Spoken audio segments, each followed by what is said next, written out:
Good morning बच्चों। आज हम लोग सोशल साइंस के चैप्टर 12 इतिहास सेक्शन के स्वतंत्रता के पश्चात भारत जो हम लोग का नया चैप्टर है ये हम लोग पढ़ने वाले हैं। तो हमारा देश जब 15 अगस्त 1947 को अंग्रेज़ों के गुलाम से मुक्त हुआ यानी आज़ाद हुआ, उसके बाद हमारे देश का जो विधि व्यवस्था नियम कानून किस तरह से क्या लागू हुआ उसी के बारे में, स्वतंत्रता के पश्चात हमारे देश में क्या क्या हुआ, यहाँ की शासन व्यवस्था को चलाने के लिए क्या क्या किए, उसी के बारे में यहाँ पर पूरे डिटेल से हम लोग को पढ़ना है। ठीक है, तो कुछ याद रखने जो बातें हैं, देखो इसको सबसे पहले हम लोग पढ़ते हैं।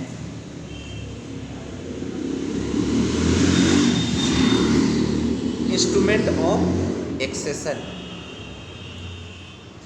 इंस्ट्रूमेंट ऑफ एक्सेशन एक ऐसा दस्तावेज जिसमें उन समस्त शर्तों आदि का उल्लेख था जिनके आधार पर रियासतों को भारतीय संघ में मिलाया जाता था, और इसको तैयार करने के कार्य सरदार वल्लभ भाई पटेल और उनके सचिव डी.पी. मेनन ने किया था। तो एक देखो, इंस्ट्रूमेंट ऑफ एक्सेशन एक दस्तावेज था जिसमें देशी रियासत का मतलब होता है कि हमारे देश में जितने भी छोटे छोटे जो राजाओं के माध्यम से जो कुछ क्षेत्र में बटा हुआ था, उस समय जो देशी रियासत होते थे वो छोटे छोटे, मान लें कि हम लोग यहाँ रांची, फिर इधर हम लोग देखने जाए रांची एक डिस्ट्रिक्ट है, तो रांची एक मान लें कि उस सपोज देशी रियासत था, तो रांची के इलाका में मतलब रांची के अंतर्गत जितने इलाका आते हैं ये एक छोटा सा देशी रियासत था जिसमें एक राजा शासन करते थे, इसको मिलाना।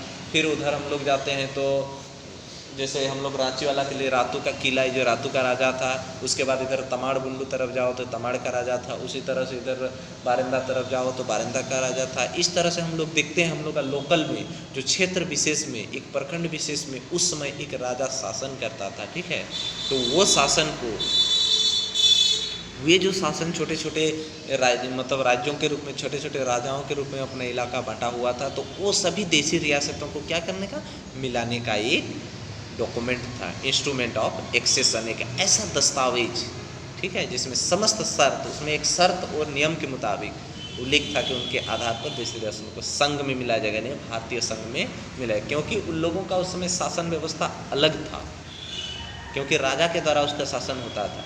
और प्रत्येक छोटे कुछ इलाका में 10 किलोमीटर 15 किलोमीटर के एरिया के बाद एक नया राजा का अपना शासन व्यवस्था था। तो इस तरह से छोटे छोटे देशी रियासत को मिलाने का दस्तावेज था, इंस्ट्रूमेंट ऑफ एक्सेशन कहा जाता था। उसको किसने तैयार किया था? सरदार वल्लभ भाई पटेल और उसका सचिव डी.पी. मेनन ने किया था। आप देखो गुट निरपेक्ष क्या था। द्वितीय विश्व युद्ध के बाद समस्त विश्व दो गुटों में बांट गया था। तो द्वितीय विश्व युद्ध जो 1939 से 1945 तक चला था, ठीक है, उसके बाद जब द्वितीय विश्व युद्ध में जितने तरह के नरसंहार हुए, क्षति हुए, उसमें से जापान में तो अमेरिका के द्वारा ये परमाणु बम गिराया गया। इसके पीछे की जापान ने अमेरिका की सैन्य शक्ति जो नौसैनिक शक्ति था उस पर्ल हार्बर में उसको क्षति पहुंचाने के कारण अमेरिका गुस्सा में क्या किया, 6 अगस्त और 9 अगस्त 1945 को जापान में 2 एटम बम गिरा दिए, 2 शहर, एक हिरोशिमा और दूसरा नागासाकी में, और इस तरह से जापान को तहस नहस कर दिया। और उस समय द्वितीय विश्व युद्ध में क्या करता था, धुरी राष्ट्र का जो नेतृत्व कर रहा था वो जापान कर रहा था। जापान में जब बम गिरने के बाद उसका पूरा अस्त व्यस्त हो गया, पूरा कम्युनिकेशन से लेकर अपना देश बर्बाद हो गया, तब जाके वो उसी तरह से 1945 को द्वितीय विश्व युद्ध बंद हो गया। अब द्वितीय विश्व युद्ध जब समाप्त होने के बाद विश्व में 2 प्रमुख जो शक्ति वाले राष्ट्र थे वे एक गुटों में बंट गए, और जो जितना भी थोड़ा कमज़ोर कंट्री जो युद्ध में हार गए वे सभी एक तरफ हो गए। इस तरह से 2 गुटों में वो बंट गया था। एक नेता था, ठीक है, 2 गुटों में बंट गया था, और एक का नेता था सोवियत संघ और दूसरे का संयुक्त राज्य अमेरिका। तो उस समय द्वितीय विश्व युद्ध के बाद जो रूस, जिसको हम लोग सोवियत संघ बोलते हैं, और एक संयुक्त राज्य अमेरिका जिसको हम लोग USA बोलते हैं, ये 2 शक्ति के रूप में उभर चुका था, क्योंकि ये दोनों बड़े भी थे और डेवलप कंट्री थे। तो ये 2 गुटों में बंट गया था। तो सोवियत संघ अपने अनुरूप और संयुक्त राज्य अपने अनुरूप लेना चाहा, जिसके कारण क्या होता है, 2 राज्यों में वो 2 प्रमुख शक्ति वाले राष्ट्रों में वो बंट गए, 2 गुटों में बंट गए। एक नेता था सोवियत संघ और दूसरा क्या था, संयुक्त राज्य अमेरिका। इन गुटों का दल बदल में अलग अलग रहकर स्वतंत्र विदेश नीति का पालन करना। ये दोनों अपने शक्ति के अनुरूप, अपने नीति के अनुरूप रह के स्वतंत्र विदेश नीति का पालन करना नियम बनाया। तो गुट निरपेक्ष आंदोलन के 3 प्रमुख सूत्रधार थे।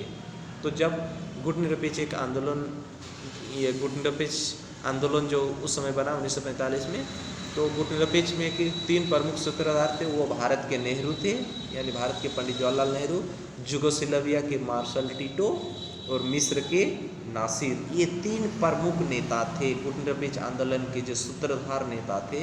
ये बहुत ही हमारे भारतीय इतिहास में जो हम लोग आज पढ़ते हैं, पंडित नेहरू, युगोस्लाविया के मार्शल टिटो और मिस्र के कर्नल नासिर, ये तीनों गुट निरपेक्ष आंदोलन के बहुत ही महान नेता थे। याद रखोगे, गुट निरपेक्ष आंदोलन के जो 3 सूत्रधार प्रमुख नेता थे वो कौन कौन? भारत के पंडित जवाहरलाल नेहरू, युगोस्लाविया के मार्शल टिटो और मिस्र के कर्नल नासिर। ठीक है, तो ये तीनों प्रमुख नेता थे। तो गुट निरपेक्ष आंदोलन जब ये लोग अपना चला रहे थे, तो इसके बाद ये जो गुट निरपेक्ष बना, तो इन्हीं तीनों के कारण बना। पंचशील का सिद्धांत एक आया, देखो बहुत ही इम्पोर्टेंट है पंचशील समझौता। इसमें 5 सिद्धांत थे। पंचशील का मतलब है 5, पंच का मतलब 5 और शील का मतलब सिद्धांत। पंचशील समझौता, इसमें 5 सिद्धांत थे जिनका उद्देश्य था कि समानता के आधार पर एक दूसरे देश से सहयोग करना एवं संबंध बनाना, किसी के आंतरिक मामलों में हस्तक्षेप न करना। कितना इम्पोर्टेंट बात बोला गया है, देखो इसमें 5 सिद्धांत थे। उनका प्रमुख उद्देश्य क्या था? पंचशील का जो समझौता हुआ, उसमें 5 मुख्य पॉइंट थे। उसमें समानता के आधार पर एक दूसरे देश से सहयोग करना एवं संबंध स्थापित करना, किसी भी आंतरिक मामले में वो हस्तक्षेप, किसी एक देश का जो अपना आंतरिक मामला है उस पर हस्तक्षेप नहीं करना। ठीक है, अपना आंतरिक मामला को खुद ही सुलझाए, कोई दूसरा देश उसको सुलझाने के लिए आगे न आए, ये प्रमुख था। और एक दूसरे को कोऑपरेट करना, एक दूसरे को हेल्प करना, एक दूसरे से अच्छा रिलेशन बनना, ये था पंचशील का सिद्धांत। इसमें 5 सिद्धांत था और उसका प्रमुख जो सिद्धांत था, उद्देश्य था, समानता के आधार पर एक दूसरे को कोऑपरेट करना और रिलेशन स्थापित करना, और किसी भी निजी मामले पे, आंतरिक मामले पे उसे दखल अंदाजी नहीं देना। अब राज्य, यहाँ राज्य शब्द किसी देश के विभिन्न राज्यों अथवा प्रांतों के लिए बल्कि एक सरकार से संबंधित थी। तो यहाँ पर राज्य शब्द किसी देश के विभिन्न राज्यों अथवा प्रांतों के लिए नहीं, बल्कि ये सरकार के लिए। बस ये पढ़ना है। आगे देखो, स्वतंत्रता के पश्चात भारत के सम्मुख आवश्यक कार्य, क्या क्या कार्य बचा, ये देखो इम्पोर्टेंट है, याद रखोगे। स्वतंत्रता के पश्चात भारत के सम्मुख कार्य, भारत के एक लंबे संघर्ष के पश्चात स्वतंत्रता प्राप्त हुई और वो 15 अगस्त 1947। परंतु स्वतंत्रता अपने साथ अनेक चुनौतियाँ एवं समस्याएं भी लाई। तो जाहिर सी बात है कि इतना लंबा संघर्ष के, जाहिर सी बात है कि इतना लंबे संघर्ष के बाद जब हमारे देश को आज़ादी मिली, तो स्वतंत्रता के पश्चात हमारे साथ बहुत सारी चुनौतियां भी थी और समस्याएं थी, क्योंकि उस समय तो अंग्रेज हमारे देश में शासन चला रहे थे, राज्य व्यवस्था चला रहे। जब हमें अचानक आज़ादी मिल गई तो उसके लिए हमें बहुत सारे चुनौती की, किस तरह से हम अपनी शासन व्यवस्था को आगे बढ़ाएं। हमारे देश में जो विभिन्न प्रकार के समस्याएं थी आम जनता के लिए, उसको हम कैसे दूर करें। एजुकेशन, स्वास्थ्य, शिक्षा, जो तरह तरह का आवागमन का, ट्रांसपोर्टेशन सुविधा, जो भी और भी ऐसे बहुत सारा, जो खाने पीने का, खाद्यान्न आपूर्ति, फिर पहनावा, रहने के लिए, ये सभी तरह तरह का जो समस्याएं थी, इस समस्या हमारे देश के लिए बहुत बड़ा चुनौती था। ठीक है, चुनौती भी थी और समस्या भी लाई, जिनका समाधान करना अत्यंत आवश्यक था। ये सभी का समाधान करना बहुत ही जरूरी था, और इसको, इस प्रकार की चुनौतियां जो आई थी उसको किस तरह से समाधान किया गया, यहाँ पर दिया गया है। स्वतंत्रता के पश्चात भारत का सम्मुख चुनौतियाँ, पहला पॉइंट, शरणार्थियों का पुनर्वास।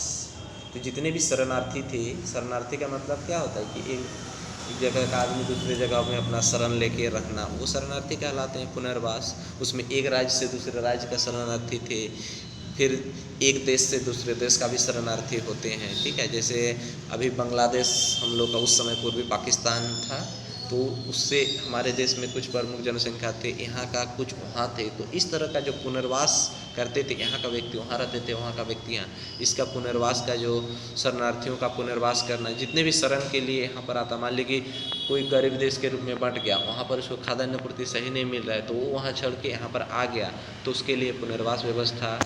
दूसरा क्या था, देसी रियासतों का विलयीकरण, तो छोटे छोटे राजाओं के द्वारा जो भी शासन व्यवस्था चलाया जाता था, तो उस देसी रजवाड़ों को, देसी रियासतों को भारत में एक राष्ट्र में मिलाना। तीसरा, राष्ट्रभाषा की पहचान, जो हमारे देश में एक राष्ट्रभाषा होनी चाहिए, उसकी पहचान किस तरह से की जाए, क्योंकि हम हर 5 किलोमीटर में जाते हैं तो मेरे भाषा में चेंजमेंट आता है, परिवर्तन आता है। तो एक राष्ट्र है जब हम बना रहे हैं, तो एक राष्ट्र के लिए हमें एक राष्ट्रभाषा भी घोषित करना है, इसके लिए चुनौती था। तीसरा, राज्यों का पुनर्गठन, अब देसी रियासतों को मिला के क्या होता था, कुछ बहुत सारे छोटे छोटे रियासत को मिला के राज्य बनाने का जो पुनर्गठन का व्यवस्था हुआ। उसके बाद आर्थिक विकास के लिए नियोजन, तो हमारे जो आर्थिक विकास, इकोनॉमिकल डेवलपमेंट के लिए जो एम्प्लॉई, रोजगार के लिए कुछ साधन स्थापित करना, ये करना, कंपनियां खोलना, स्थापित करना, रोजगार का साधन उपलब्ध कराना, ये एक प्रमुख था। 3 था, ये चौथा हो गया, ठीक है। ये हम लोगों का देखो अभी 5वां, ठीक है, ये हम लोगों का क्या था, 5वां था। तो ये हम लोगों का 5वां था, आर्थिक विकास का नियोजन, और लास्ट में संविधान का निर्माण। और ये तो प्रमुख हम लोगों का था ही, उसके साथ साथ लास्ट में संविधान निर्माण बोलने का मतलब किसी भी देश को चलाने के लिए या किसी भी राज्य को चलाने के, उसमें कुछ नियम कानून बने होते हैं, उस कानून को बनाना। तो ये हमारे लिए प्रमुख चुनौतियाँ। तो सबसे पहले देखते हैं शरणार्थियों का पुनर्वास और विस्थापन एवं पुनर्वास। पहला पॉइंट पढ़ते हैं। स्वतंत्रता की घोषणा के साथ ही पाकिस्तान का जन्म। जैसे स्वतंत्रता की घोषणा होगी 14 अगस्त 1947 को पाकिस्तान अलग माना गया, और 15 अगस्त 1947 को भारत का जन्म हुआ। तो हम लोग 15 अगस्त 1947 को मध्यरात्रि में अलग हुए, और वो 14 अगस्त 1947 को। तो पूर्वी बंगाल, पश्चिमी पंजाब, तो ये देखो पूर्वी बंगाल जो आज बांग्लादेश के नाम से एक नया राष्ट्र है। पश्चिमी पंजाब, जो पंजाब का पश्चिमी भाग, सिंध में लाखों हिंदू भारत आने के लिए बाध्य हो गए थे। ये लाखों जो हिंदू थे और अदर धर्म के लोग थे, वो भारत आने के लिए बाध्य हो गए। इस प्रकार भारत में बहुत बड़ी संख्या में रहने वाले मुसलमानों की पहचान, मुसलमानों को पाकिस्तान जाना पड़ा। तो जब अलग मुस्लिम राष्ट्र की मांग किया था अली जिन्ना, तो यहाँ पर रहने वाले बहुत सारे लोगों को कहाँ जाना पड़ा, पाकिस्तान जाना पड़ा। दोनों ही देशों के लाखों लोग बेघर हो गए। इस प्रकार दोनों देश का कुछ नियम बन गया। मुस्लिम राष्ट्र की जब मांग हुई तो यहाँ के बहुत सारे मुसलमान को पाकिस्तान जाना पड़ा, और वहाँ के बहुत सारे हिंदुओं को भारत आना पड़ा, और बहुत सारे मुसलमान भारत में भी अपना रहना पसंद किया। दोनों ही देशों के लाखों लोग बेघर हो गए। ये तो हम जान गए कि एक दूसरे से, एक जगह से दूसरे जगह जाके वहाँ पर पुनर्वास होना मतलब क्या, हम यहाँ से वहाँ जाने के कारण बेघर हो जाना, अपना रोजगार छीन जाना। नवस्वतंत्र प्राप्त भारत के लिए इन शरणार्थियों का पुनर्वास एक प्रमुख चुनौती। तो इस प्रकार के जितने भी शरणार्थी थे, ये सभी के लिए भारत सरकार के लिए, यानी आज़ाद भारत के लिए बहुत बड़ी चुनौती थी। इस समस्या का समाधान करने के लिए पुनर्वास मंत्रालय की स्थापना की। तो इसको समाधान के लिए एक मंत्रालय गठन किया गया, एक मिनिस्ट्री का गठन किया गया, जिसको पुनर्वास मिनिस्ट्री कहने जाने लगा। इस समस्या के तुरंत समाधान के लिए राहत शिविर,